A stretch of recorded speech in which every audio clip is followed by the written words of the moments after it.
Hello friends, welcome to my YouTube channel. पिछले video में हमने नेट के पाठ्यक्रम में संकलित इकाई 5 कविता के अंतर्गत घनानंद कवित्त के कवित्त संख्या 1 से 10 तक की व्याख्या की थी। आज के इस वीडियो में हम इसके आगे के कवित्त की व्याख्या करेंगे। तो आइए प्रस्तुत है यह कवित्त। क्यों हंसी हेरी हियरा अरु क्यों हित कै चित चाह बढ़ाई, काहे कौ बाली सुधासने बैननी चैननी मैननी सैन चढ़ाई। सौ सुधि मोह हियम मैं घन आनंद सालती क्यों हूँ, कढ़ै ना कढ़ाई मीत सुजान अनीत की पाटी इतय पै ना जानिए कौने पढ़ाई। हेरी अर्थात देखकर, हित अर्थात प्रेम, चाह अर्थात लालसा, काहे को किस लिए, सुधासने अमृत से सने अर्थात अति मीठे, चैननी अर्थात चैनों से या आदर पूर्वक, मैननी अर्थात कामनाएं, सेन अर्थात सेना या समूह, सालती अर्थात कसकती है या पीड़ा देती है, कढ़े अर्थात निकालने से नहीं निकलती, पाटी पढ़ाई अर्थात पाठ पढ़ाया, इतय पर पै अर्थात इतने पर, ना जानिए नहीं जानती, कौन है किसने। हे मित्र सुजान प्रिय, आपसे पूछना यह है कि आपने हंसते हुए देखकर मेरे हृदय को हर लिया, यही क्यों? आपने हंसते हुए अपने सहज स्वभाव से नहीं देखा था, प्रत्युत आपने प्रेम करके मेरे मन में लालसा बढ़ा दी थी। केवल हंसते देखकर तो लालसा ही हुई थी, पर आपके द्वारा प्रेम का संकेत भी पाने से वह लालसा बढ़ी बलवती हो गई। आपके पाने की संभावना अधिक जान पड़ी। केवल प्रेम का संकेत मिला होता तो यह कहा जा सकता था कि संकेत समझने में भूल हुई है, पर आपने अमृतमयी वाणी में बात क्यों की? आपने मुझसे मीठी बातें क्यों की? उन बातों का परिणाम यह हुआ कि मैंने आनंदपूर्वक कामनाओं की सेना की चढ़ाई होने दी, अर्थात अनेक प्रकार की कामनाएं उत्पन्न हो गई। पर अब स्थिति यह है कि आपका विरह सहना पड़ रहा है और उन बीती बातों का स्मरण करना पड़ता है। जब वह सुध आती है तो हे आनंद के बादल मेरे हृदय में कसकती है और प्रयत्न करती हूँ कि वह वेदना दूर हो, पर वह तो किसी प्रकार से भी निकालने से निकलती ही नहीं। मैं तो इस प्रकार आपके विरह में गल पच रही हूँ और आप मुझसे परागमुख हो रहे हैं। समझ नहीं आता कि आपको यह अन्याय की पट्टी किसने पढ़ाई है। जगत में तो ऐसे व्यक्ति देखे सुने नहीं गए, आपको ऐसा अन्याय पढ़ाने वाला कहाँ मिला। प्रीतम सुजान मेरे हित के निधान कहो, कैसे रहे प्राण जो अनखी अरसाय हो। तुम तो उदार दीनहीन आनी परियो द्वार, सुनिए पुकार याही को लो तरसायो। चातिक है रावरो अनोखो मोह आवरो, सुजान रूप बावरो बदन दर्शाइयो। बिरह नसाय दया ही मैं बसाय आए, हाय कब आनंद को घन बरसायो। प्रीतम अर्थात प्रियतम या अति प्रिय, हित अर्थात भलापन या प्रेम, निधान खजाना कोष या आधार, अनखी रूठ कर, अरसाय हो मिलन में आलस्य करेंगे, आनी अर्थात आकर, याही अर्थात इन प्राणों की या पपीहों की, को लो अर्थात कब तक, रावरो आपका, मोह आवरो अर्थात मोह में व्याकुल, रूप वावरो रूप पर पागल या मुग्ध, वदन मुख, दर्शाए हो दिखाओगे, नसाए नाश करके या दूर करके, दया बसाए हृदय में दया बसाकर या दया करके।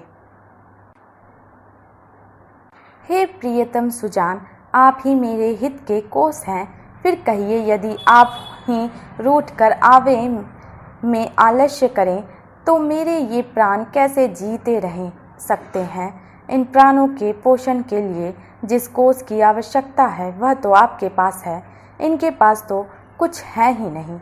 ये दीनहीन आप ही के द्वार पर आकर पड़े हैं। आप उदार भी हैं। मेरे कोष के अतिरिक्त अपने पास से भी दीनता-हीनता का विचार करके कुछ देने की शक्ति रखते हैं। यदि यह कहें कि मुझे पता नहीं तो भी ठीक नहीं, ये पुकार कर रहे हैं, आप उस पुकार को सुने। यह निवेदन है। इस प्राण पपीहे को कब तक तरसाते रहेंगे। यह आप ही का चातक है। किसी दूसरे के द्वार पर पुकार करते यह ना जाएगा। यह विलक्षण बातें का है और आपके ही मोह में व्याकुल है। यह आपके रूप पर पागल है। केवल आपके मुख की छटा ही मिल जाए तो इसे संतोष होगा। आप कब दर्शन देंगे, वह समय ही कब आएगा जब आप हृदय से दया करके आकर इसके विरह अर्थात ताप का नाश करते हुए आनंद के घन की वृष्टि करेंगे। इसे आनंदित करेंगे, केवल दर्शन ही ना देंगे, इसकी पिपाशा शांति के लिए रस की वृष्टि भी करेंगे। तब तो छवि पीवत जीवत है, अब सोचन लोचन जात जरे। हितपोष के तोष सुख प्राण पले, बिललात महादुख दोष भरे। घन आनंद मीत सुजान बिना, सब ही सुख साज समाज टरे। तब हार पहाड़ से लागत है, अब आनी के बीच पहाड़ पड़े।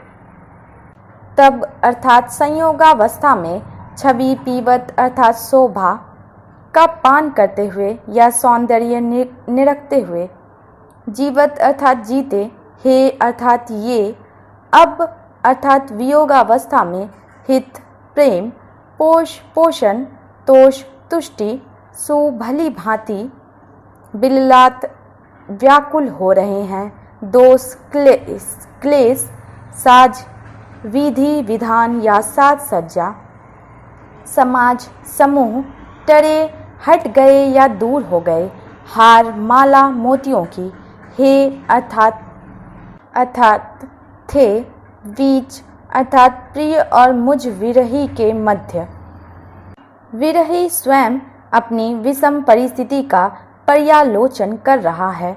वह संयोगावस्था से अपनी संप्रतिक वियोगावस्था की तुलना करके यह अंतर पा रहा है कि तब तो मेरे नेत्र प्रिय की सौंदर्य सुधा का पान करके जी रहे थे, पर अब उनके विरह में अनेक विध चिंताओं से ग्रस्त होकर वे जले जा रहे हैं। यह तो नेत्रों की शरीर के बाहरी अवयव की स्थिति में विषम अंतर हुआ।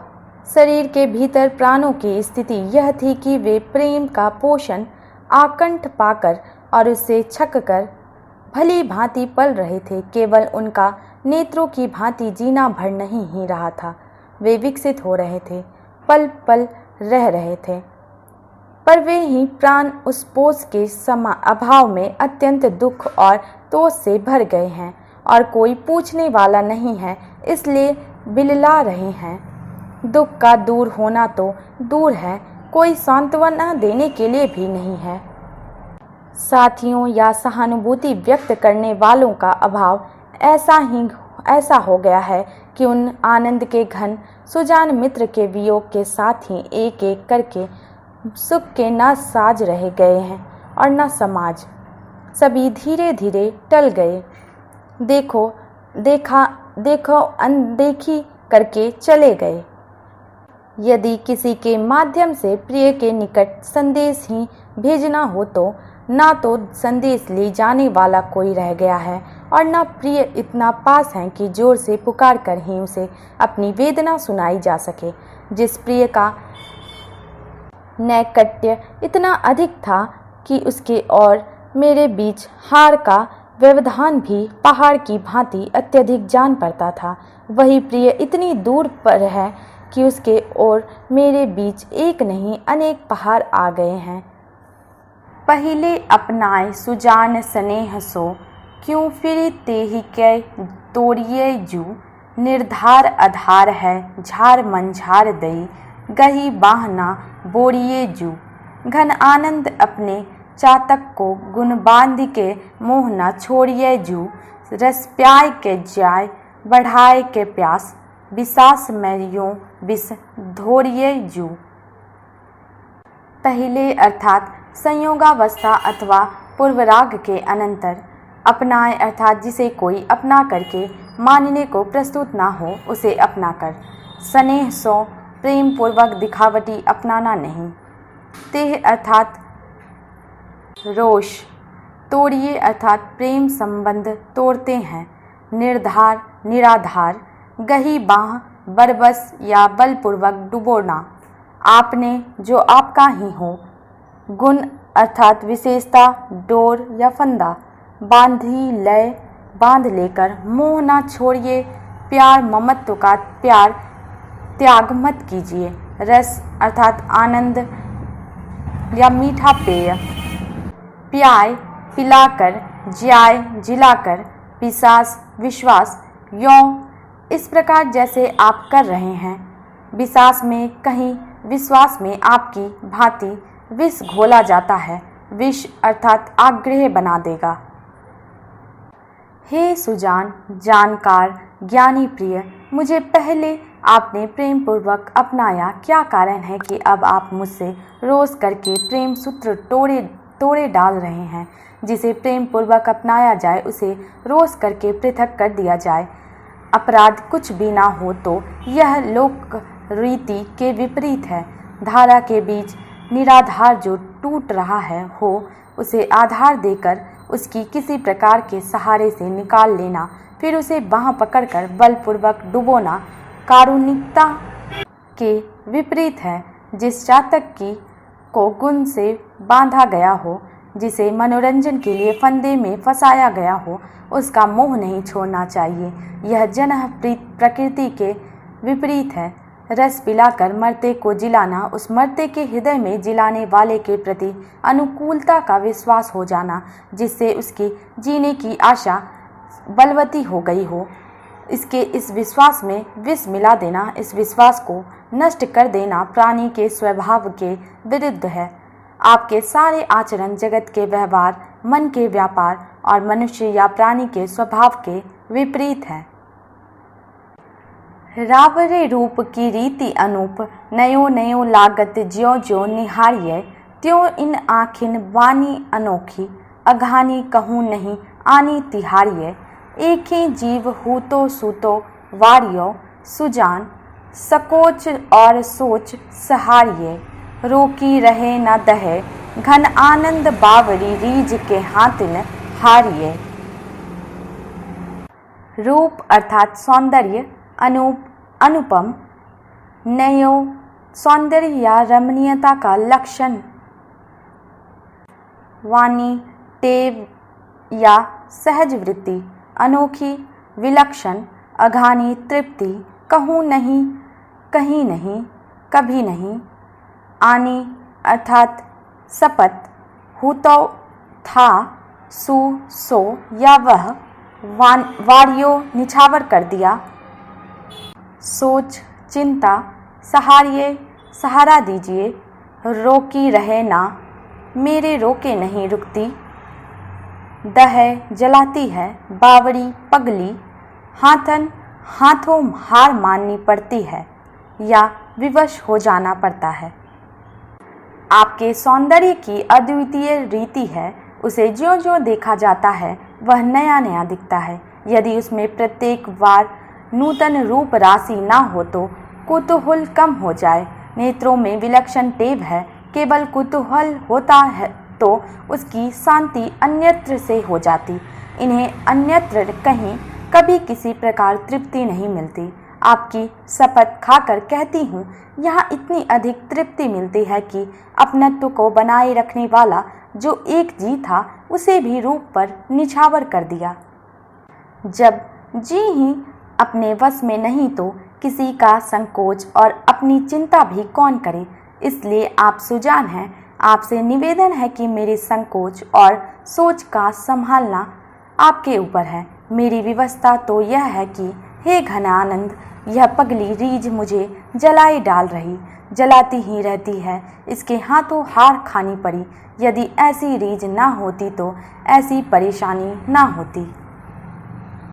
आसहि आकाश मधि अवधि गुनै बढ़ाए, चोपनी चढ़ाए दीनों की नौ खेल सो यह, निपट कठोर एहो एंचत ना आप और, लाडिले सुजान सो दुहेली दशा को कहे, अचीर जमई मोहि घन आनंदियों, हाथ साथ लाग्यो पै समीप ना कहूँ, विरह समीर की झकोरनी अधीर, नेह नीर भिज्यो जीव तऊ, गुडिलो उड़ियो रहे।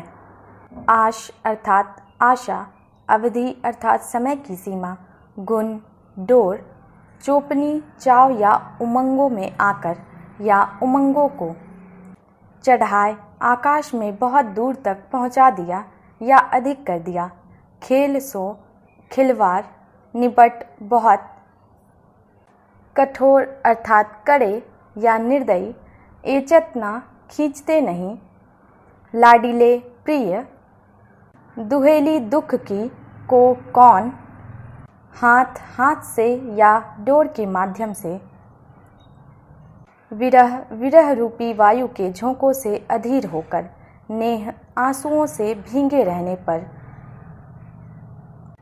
तऊ तो भी, गुड़ीलव अर्थात गुड्डी की भांति, आशा रूपी आकाश में अवधि रूपी गुण को बढ़ाकर तथा उमंग में आकर आपने यह खिलवाड़ किया। प्रिय से प्राप्ति में समय की सीमा बढ़ती जाती है, आशा इससे समाप्त नहीं होती, प्रत्युत उमंगे अधिक होती जाती है। यह आपने खिलवाड़ कर रखा है। पतंग का खेल मनोविनोद के लिए होता है। समय की सीमा बढ़ाना आदि भी अपने मनोरंजन के लिए ही आपने किया है।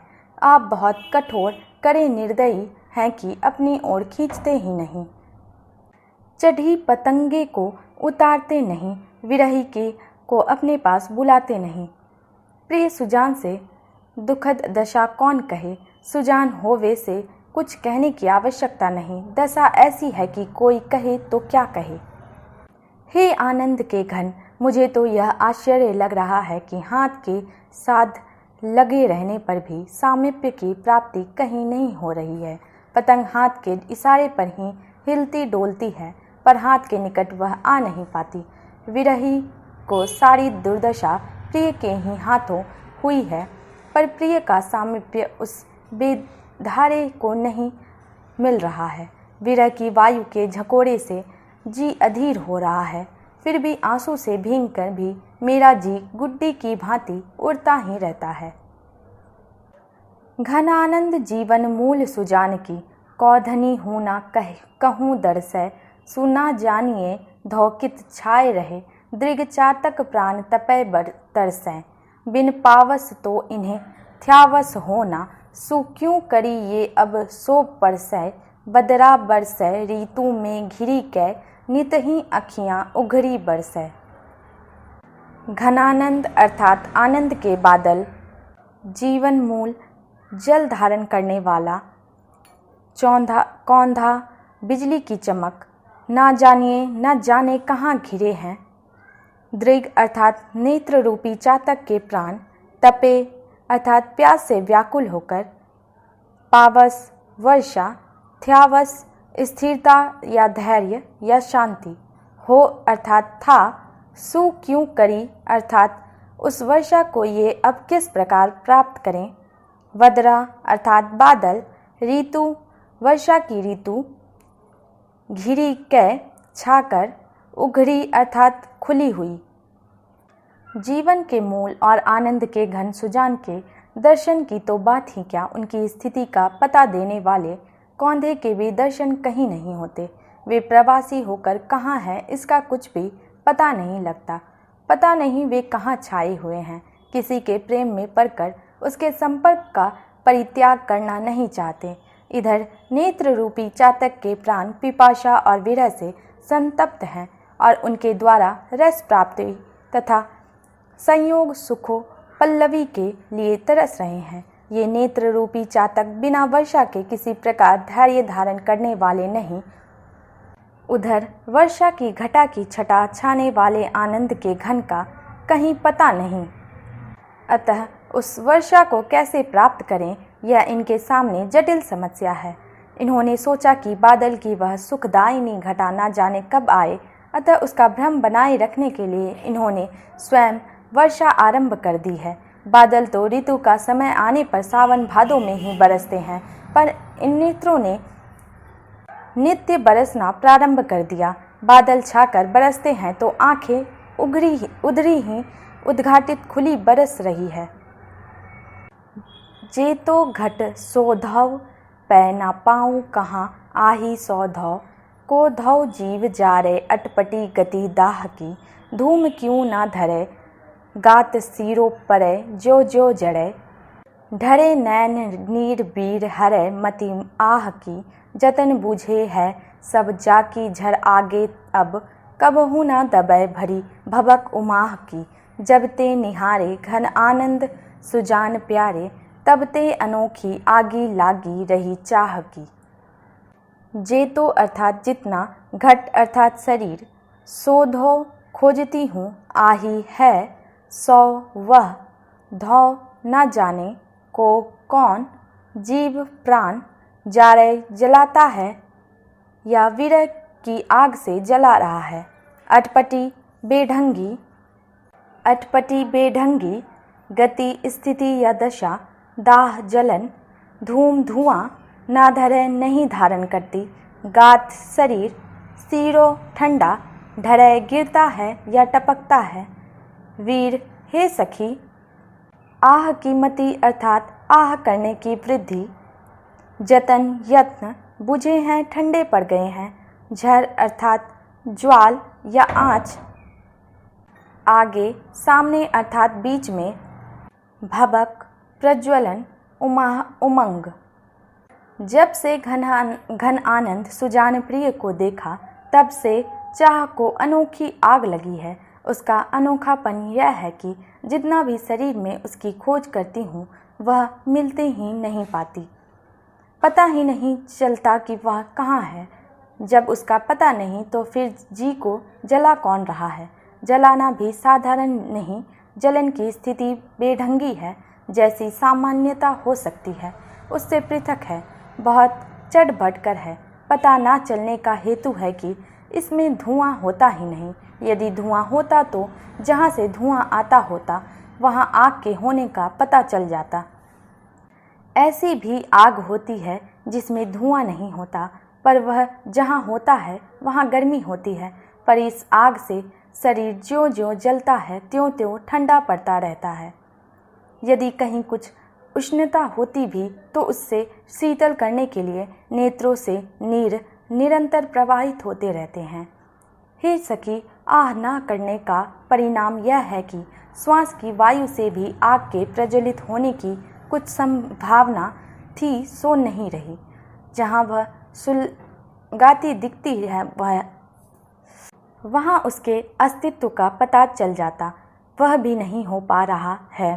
विलक्षणता यह है कि उसको शांत करने के लिए जितने उपचार किए जाते हैं वे उसकी तीव्र ज्वाला के कारण बुझ जाते हैं, समाप्त हो जाते हैं। अब तो वह इतनी प्रचंड हो गई है कि प्रचंड होने के उत्साह से भरी उसकी भबक कभी दबती है नहीं है। यह प्रचंड से प्रचंडतम होती जाती है।